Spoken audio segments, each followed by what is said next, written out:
Zimbabwe's land reform, myths and realities, voices from the field.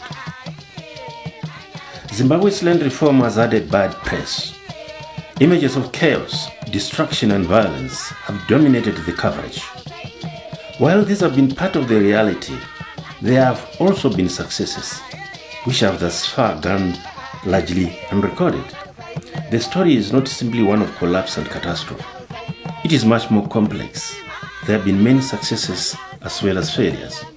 As Zimbabwe moves forward with a new agrarian structure, a more balanced appraisal is needed, requiring solid, on-the-ground research aimed at finding out what happened to whom, where, and with what consequences. This was the aim of work we carried out in Masvingo province over the past decade, and the results are published in the book Zimbabwe's Land Reform, Myths and Realities. The 8 videos in this series complement the book, providing some voices from the field to bring the findings to life. The question we posed in our research was simple. What happened to people's livelihoods once they got land through the fast-track land reform program starting in the year 2000? We asked this across 16 sites and 400 households on new resettlements, both A1 smallholder resettlement farms and the larger scale A2 commercial farms distributed through the land reform program across Masvingo province, from the relatively higher potential areas around Chatsworth to the dry south around Chikombedzi.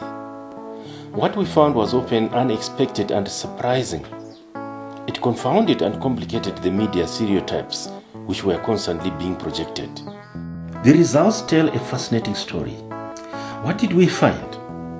We found that the land reform in Masvingo province wasn't the unmitigated disaster that is sometimes portrayed. Indeed, around half of all farmers in our sample of 400 households were, in our terms, accumulating from below, making surpluses from agriculture and investing it back.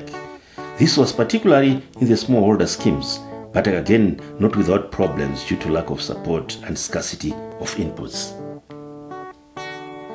We found that the new farms were not dominated by so-called cronies. By far the majority, over 2/3 of new settlers were ordinary people, around 50% overall from nearby communal areas. These were asset and income poor people in need of land. There were others, of course, former farm workers, civil servants, business people and so on. And the addition of these has resulted in a wider mix of skills, experiences and connections to rural settings. And then there were indeed the so-called cronies, numerically small in number, but disproportionately influential and concentrated in the A2 sites. It is a complex picture, but none of that reflects much commentary in any way. Contrary to expectations, we found that there was much investment going on in the new resettlements, clearing land, building homes, digging home and garden wells, purchasing farm equipment, growing herds and flocks of livestock and so on. Most of this was private investment without support from outside. At community level too, there was considerable group effort focused on building schools, constructing dams and roads.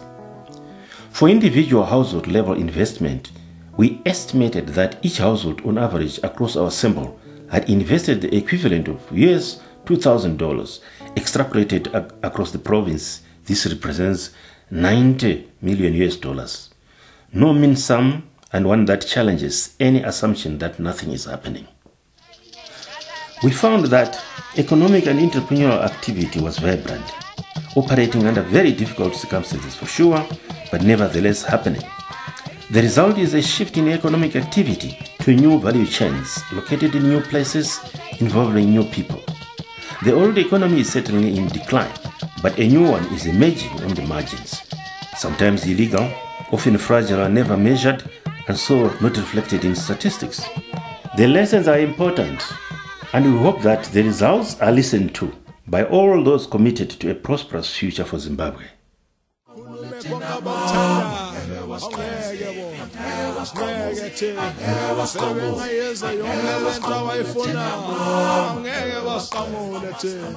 Uthando lwami